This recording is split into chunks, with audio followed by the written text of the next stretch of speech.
ഗുരുവായൂർ ദേവസ്വം 5 കോടി രൂപ കേരള മുഖ്യമന്ത്രിയുടെ ഫണ്ടിലേക്ക് നൽകിയതിനെ തീർത്തും അത് അനാശാസ്യമാണ് എന്ന പദം ഉപയോഗിച്ചുകൊണ്ട് തന്നെ നമ്മൾ സമൂഹ മാധ്യമങ്ങളിലൂടെ വിമർശിച്ചിരുന്നു. പല ഹൈന്ദവ പ്രസ്ഥാനങ്ങളും ആചാര്യന്മാരും ഒക്കെ തന്നെ അത്തരം വിമർശനങ്ങളുമായി മുന്നോട്ട് വന്നിട്ടുണ്ട്. മാത്രമല്ല, ചില ഹൈന്ദവ സംഘടനകൾ ബഹുമാനപ്പെട്ട കോടതികളിൽ ഇതിനെ ചോദ്യം ചെയ്തുകൊണ്ട് മുന്നോട്ട് വന്നിട്ടുണ്ടെന്നുമാണ് മനസ്സിലായിട്ടുള്ളത്.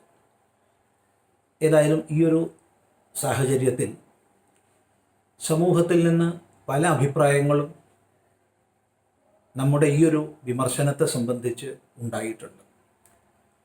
ഒരു വിഭാഗം തീർത്തും ദേവസ്വത്തിൽ നിന്ന് അങ്ങനെ പണം കൊടുത്തത് തെറ്റാണ്, എല്ലാ മതങ്ങളും കൊടുക്കുകയാണെങ്കിൽ അത് അംഗീകരിക്കാം, കേവലം ക്ഷേത്രങ്ങളെ മാത്രം ഇങ്ങനെ പൊതു ഫണ്ടിലേക്ക് പണം നീക്കാവുന്ന കേന്ദ്രങ്ങളാക്കി മാറ്റരുത് എന്ന അർത്ഥത്തിലുള്ള പ്രതികരണങ്ങളുണ്ട്.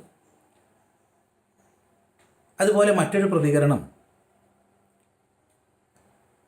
നിങ്ങൾ രാജ്യം കഷ്ടപ്പെടുന്ന സമയത്ത്, ഇത്തരം ക്ലേശങ്ങളുടെ മധ്യത്തിലുള്ള സമയത്ത് തീർച്ചയായിട്ടും സഹായിക്കുകയാണ് വേണ്ടത്, ഇങ്ങനെ പണം നൽകുകയാണ് വേണ്ടത്. ഒരിക്കലും അതിനെ ധാർമ്മിക ബുദ്ധിയുള്ളവരെ എതിർക്കാൻ പാടില്ല. അതുകൊണ്ടത് നല്ല ഉത്തമമായ കർമ്മമാണ് എന്ന അഭിപ്രായമുള്ള സഹോദരങ്ങളുണ്ട്.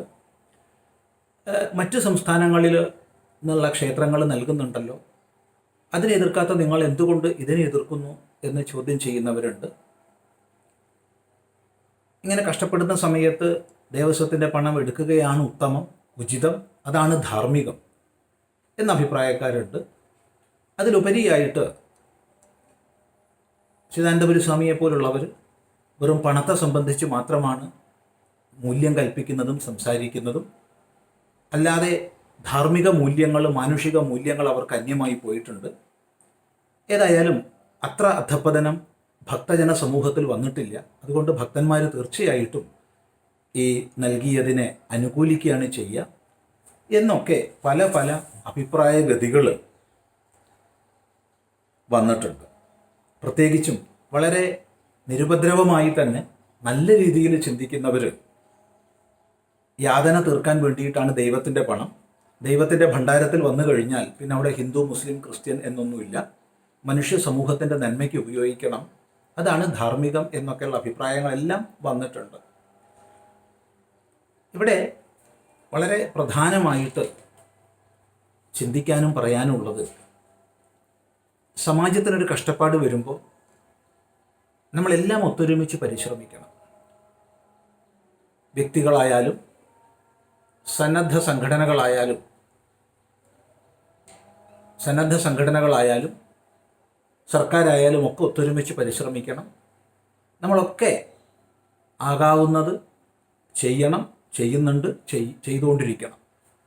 പക്ഷെ അതേ സമയത്ത് ഇവിടെ പ്രസക്തമായിട്ടുള്ള വിഷയം, നമ്മുടെ രാജ്യത്ത് നിയമവാഴ്ചയാണ് നടക്കേണ്ടത്. നിയമത്തിനനുസൃതമായി കാര്യങ്ങൾ നടക്കണം.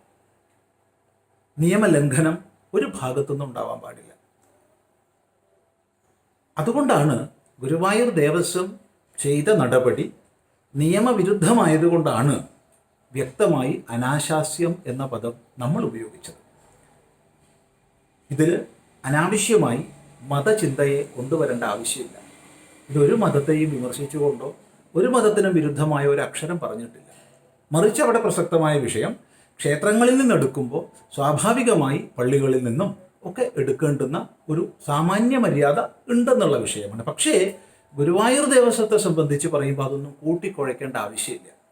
കാരണം ഗുരുവായൂർ ദേവസ്വം അടിസ്ഥാനപരമായി ദേവസ്വം എന്ന സംവിധാനത്തെ നമ്മൾ അംഗീകരിക്കുന്നുണ്ടോ എന്ന് ചോദിച്ചാൽ, സത്യസന്ധമായി പറയുകയാണെങ്കിൽ സർക്കാർ നിയന്ത്രണത്തിലുള്ള ദേവസ്വം സംവിധാനത്തെ ഓരോ കാലഘട്ടത്തിലും ഭരിക്കുന്ന രാഷ്ട്രീയക്കാരുടെ ഇംഗിതത്തിനനുസൃതമായി നടക്കുന്ന ദേവസ്വം സംവിധാനത്തെ നമ്മൾ അംഗീകരിക്കുന്നില്ല.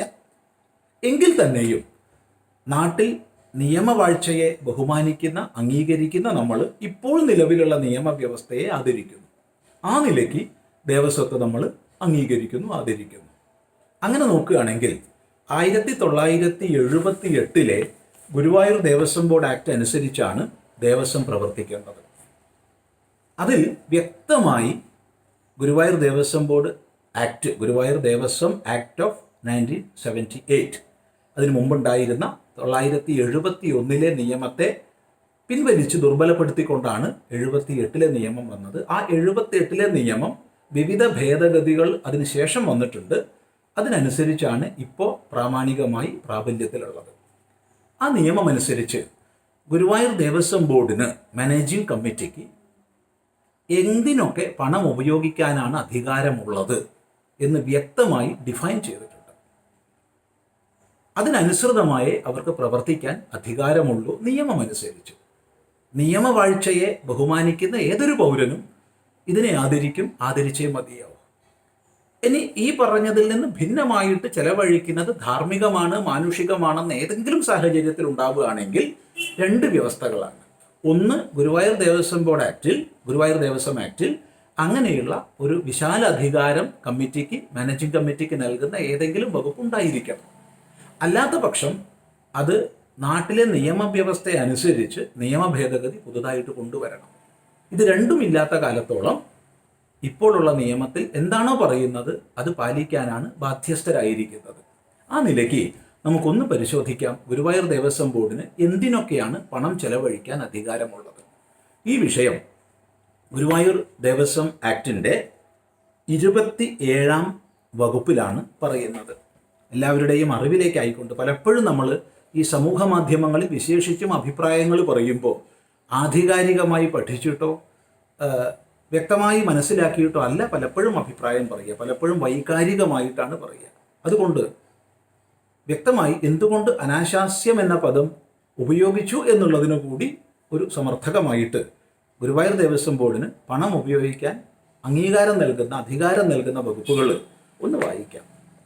ഇത് സെക്ഷൻ 27, ചാപ്റ്റർ 5 ചാപ്റ്റർ 5 ജനറൽ ക്ലോസുകളിൽ 27ാമത്തെ സെക്ഷനാണ്. Authority of committee to incur expenditure for certain purposes. The committee may, after making adequate provisions for the purposes referred to in subsection 2 of section 21, incur expenditure out of the funds of the Devaswam for all or any of the following purposes, namely A.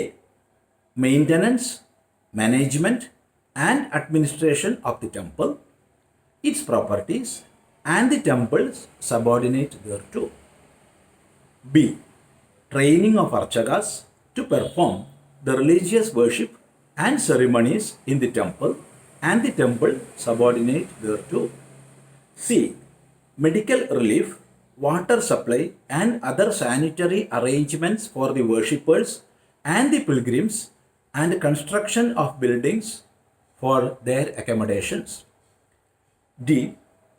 Culture and propagation of the tenets and philosophy associated with the temple. E.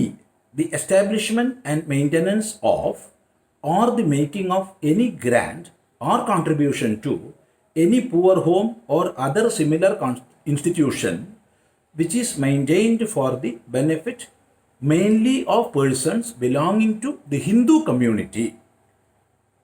The construction of buildings connected with the affairs of the Devaswam.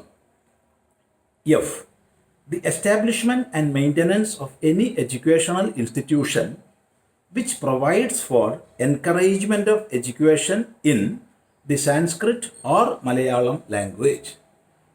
The maintenance of any such educational institution owned or managed by the Devaswam or in which the Devaswam has interest.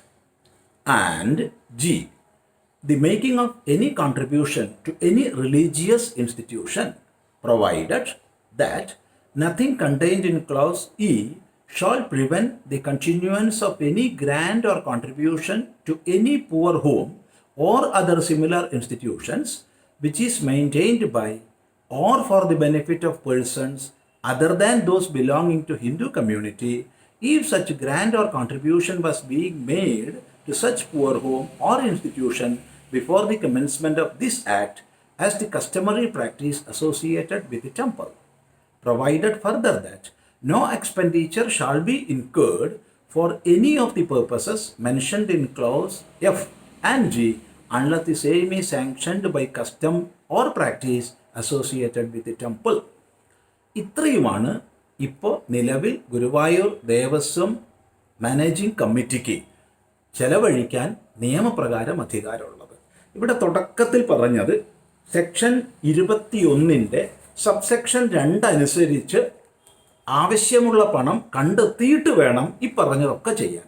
അതെന്താണ് section 21(2)? അത് ബജറ്റിനെ പറ്റിയിട്ടാണ്. Every such budget shall make adequate provisions for the scale of expenditure for the time being in force. B the due discharge of all liabilities binding on the Devaswom.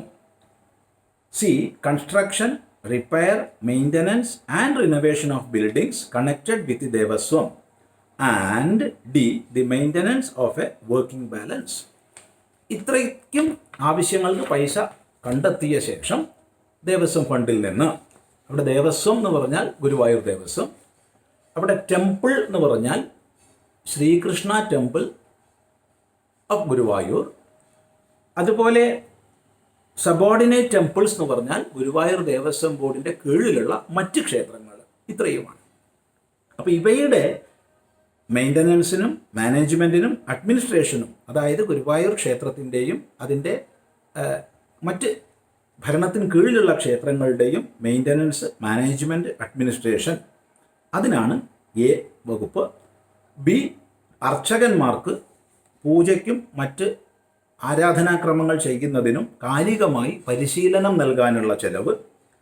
3, അതായത് C 27 C, ക്ഷേത്രത്തിൽ ദർശനത്തിന് വരുന്ന തീർത്ഥാടകരുടെയും ആരാധകരുടെയും ആരോഗ്യപരമായ ആവശ്യങ്ങൾക്ക് വേണ്ടിയിട്ടും ശുദ്ധജല വിതരണത്തിന് വേണ്ടിയും സാനിറ്ററി അറേഞ്ച്മെൻറ്റ്സിന് വേണ്ടിയും ഉള്ള നിർമ്മാണങ്ങൾ, അതുപോലെ അവർക്ക് അക്കമഡേഷനുള്ള താമസ സൗകര്യങ്ങൾ ഉണ്ടാക്കി തീർക്കുക. ഡി, ക്ഷേത്രവുമായി ബന്ധപ്പെട്ട അസോസിയേറ്റഡ് വിത്ത് ടെമ്പിൾ, അത് മറ്റ് കീഴ് ഘടകങ്ങളായ ക്ഷേത്രങ്ങൾ പോലും അല്ല. കാരണം ഈ നിയമം അനുസരിച്ച് ടെമ്പിൾ എന്ന് പറഞ്ഞാൽ ഗുരുവായൂർ ടെമ്പിളാണ്, ശ്രീകൃഷ്ണ ടെമ്പിളാണ്. ആ ക്ഷേത്രവുമായി ബന്ധപ്പെട്ട സംസ്കാരം, അതുപോലെ തത്വചിന്താപരമായ വിഷയങ്ങൾ, ഇവ പ്രചരിപ്പിക്കുന്നതിനുള്ള പണം, ചെലവ്. മറ്റൊന്ന്, മറ്റ് കഷ്ടപ്പെടുന്ന ക്ഷേത്രങ്ങൾ, പൂവർ ഹോംസ്, സമൂഹത്തിൽ കുട്ടികളെയും മുതിർന്നവരെയും ഒക്കെ തന്നെ സാമ്പത്തികമായോ രോഗാദി ക്ലേശങ്ങൾ കൊണ്ടൊക്കെ കഷ്ടപ്പെടുന്നവരെ സംരക്ഷിക്കുന്ന തരം കേന്ദ്രങ്ങളാണ് പൂവർ ഹോംസ്. അത്തരം പൂവർ ഹോംസ് അത് ഹിന്ദു സമൂഹത്തിൻ്റെ ഉടമസ്ഥതയിലുള്ളതോ ഹിന്ദു സമൂഹത്തിന് പ്രയോജനം ചെയ്യുന്നതോ ആയ പൂവർ ഹൗസുകളിലേക്ക് കോൺട്രിബ്യൂഷൻ നൽകാം എന്ന് ഈ സബ്സെക്ഷൻ. പിന്നെ മറ്റൊന്ന്, ദേവസ്വത്തിൻ്റെ ആവശ്യത്തിന് വേണ്ടി മറ്റ് ബിൽഡിങ്ങുകൾ നിർമ്മിക്കാനുള്ള പണം കണ്ടെത്താം. എഫ്, സംസ്കൃതം, മലയാളം എന്നീ വിഷയങ്ങളെ പ്രോത്സാഹിപ്പിക്കുന്നതിനുള്ള വിദ്യാഭ്യാസ സ്ഥാപനങ്ങൾ നടത്തുകയും നിലനിർത്തുകയും പോഷിപ്പിക്കുകയും ചെയ്യാൻ വേണ്ടിയിട്ട് സംസ്കൃതവും മലയാളവും പ്രത്യേകം പറഞ്ഞിരിക്കുകയാണ്. അതുപോലെ ദേവസ്വം ഇപ്പോൾ നടത്തുന്ന മറ്റ് വിദ്യാഭ്യാസ സ്ഥാപനങ്ങൾ വേണ്ട രീതിയിൽ സംരക്ഷിക്കാനും നിലനിർത്താനും വേണ്ട പണം, അതുപോലെ മറ്റ് the making of any contribution to any religious institution, മതപരമായ മതസ്ഥാപനങ്ങൾക്ക് വേണ്ടി കോൺട്രിബ്യൂഷൻ നൽകാം. അപ്പോൾ ഈ മതസ്ഥാപനങ്ങൾ എന്നുള്ളത് ഹിന്ദു താല്പര്യമെന്ന് നേരത്തെ വകുപ്പുകളെ കൊണ്ട് സ്പഷ്ടമാണ്. പിന്നെ അതിൽ ജിയുടെ തുടർച്ചയായിട്ട് പറയുന്നത് 1978 ഈ നിയമം വരുന്നതിന് മുമ്പ്, അതായത് 71 ദേവസ്വം ബോർഡ് ആക്ട് നിലവിലുണ്ടായിരുന്ന സമയത്ത് ഹിന്ദുവിൻ്റെതല്ലാത്ത പൂർ ഹോമുകൾക്ക് പൈസ കൊടുത്തിരുന്നെങ്കിൽ അത് ക്ഷേത്രത്തിൻ്റെ നിത്യനിദാനവുമായി ബന്ധപ്പെടുത്തപ്പെട്ടിട്ടുണ്ടെങ്കിൽ അത് തുടർന്നും കൊടുക്കാം. അല്ലാത്തത് ഈ നിയമം വരുന്നതോടുകൂടി അതും വയ്യ. ഇതാണ് 27ാമത്തെ വകുപ്പുകൾ പറഞ്ഞാൽ. അപ്പോൾ ഇതിൽ കവിഞ്ഞ് ഒരാവശ്യത്തിനും പണം ചെലവഴിക്കാനുള്ള ഒരു വകുപ്പും ഗുരുവായൂർ ദേവസ്വം ആക്ടിൽ ഇല്ല. അതുകൊണ്ട് നിയമവാഴ്ച അംഗീകരിക്കുന്നവർ, നിയമത്തെ ബഹുമാനിക്കുന്നവർ, നിയമമനുസരിച്ച് കാര്യം നടക്കണമെന്നുള്ളവർ മനസ്സിലാക്കും എന്തുകൊണ്ടാണ് നമ്മളെപ്പോലുള്ളവർ ഇങ്ങനെ പറയുന്നത്. കാരണം ഹൈന്ദവ സ്ഥാപനങ്ങളുടെ നിലനിൽപ്പിന് വേണ്ടി അല്ലെങ്കിൽ അവയുടെ നടത്തിപ്പിന് വേണ്ടി ഉണ്ടാക്കിയ നിയമങ്ങളനുസരിച്ച് കാര്യങ്ങൾ നടക്കണം എന്നാണ് പറയുന്നതിൻ്റെ അർത്ഥം. അവിടെ അനാവശ്യമായ മറ്റ് വിവാദങ്ങൾ ഉന്നയിക്കുന്നത് തീർത്തും ബാലിശം മാത്രമാണ്. അതുകൊണ്ട് വിവേകത്തോടു കൂടി വായിച്ച് പഠിക്കുക. ഇതൊക്കെ ആർക്കും ഇന്ന് ലഭ്യമായിട്ടുള്ള നിയമങ്ങളാണ്. ചുരുങ്ങിയത് ഈ സ്മാർട്ട് ഫോണൊക്കെ ഉപയോഗിക്കുന്നവരൊക്കെ തന്നെ ഏറെയും ഇൻ്റർനെറ്റിൽ പോകുന്നവരാണല്ലോ. നമുക്ക് ഡൗൺലോഡ് ചെയ്യാൻ കിട്ടും. ഗുരുവായൂർ ദേവസ്വം ആക്ട് ഓഫ് 1978 അതിൻ്റെ PDF ലഭ്യമാണ്. ഒന്ന് വായിച്ച് മുഴുവൻ വകുപ്പുകളും ഒന്ന് പഠിക്കുക. എപ്പോഴെങ്കിലും ഇപ്പോൾ ചെയ്തതുപോലെ സർക്കാരിന് പൊതുഫണ്ടിലേക്ക്, അതായത് ഹൈന്ദവ താല്പര്യത്തിനല്ലാതെ ക്ഷേത്രാവശ്യത്തിനല്ലാതെ കൊടുക്കാനുള്ളൊരു വകുപ്പ് ഗുരുവായൂർ ദേവസ്വം നിയമത്തിലുണ്ടെങ്കിൽ അത് ആർക്കും കാണിച്ചു തരാവുന്നതാണ്. തീർച്ചയായിട്ടും തുറന്ന മനസ്സോടു കൂടി അത് സ്വീകരിക്കേണ്ടതുമാണ്. അതുകൊണ്ട് നിയമവാഴ്ച നടക്കണം എന്നുള്ളതാണ് ആവർത്തിച്ച് പറയാനുള്ളത്.